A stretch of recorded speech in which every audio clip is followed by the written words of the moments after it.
Serious money flow problems are now triggering a hiring freeze at UH Manoa. It is effective immediately. It could last for 2 years. KITV4's Catherine Cruz has new information about the belt tightening that's about to begin. Rising tuition combined with the price of paradise can take its toll on students.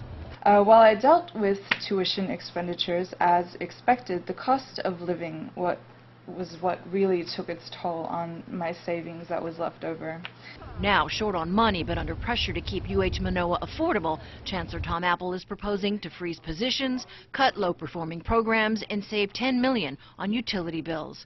It's no easy feat. Power and water bills are on track to hit about $52 million this year. Apple hopes to reduce his overall budget by 5% over 2 years.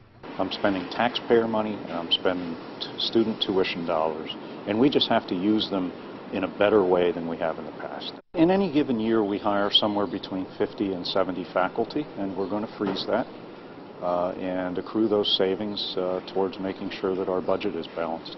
He does expect some pushback.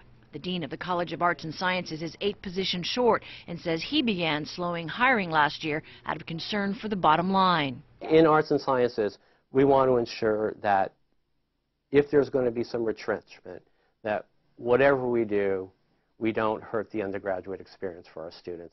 Apple believes he can protect the low 11-to-1 student-faculty ratio and keep graduation rates trending up. UH officials also heard an appeal for a summit of sorts with the business community and lawmakers about the university's future. Ponder where we're going, what we are, and what the priorities should be, so that when someone walks in and says, hey, we need a new car, that people are saying, well, that's not really how we as a community see as a priority. Sean pointed to a $45,000 set aside by lawmakers for a car for the UH golf program. But that's only part of the picture. Apple is clearly troubled by a looming shortfall with the Cancer Center. In order to be designated as a National Cancer Institute, it must reach a higher bar and hire more high-level faculty.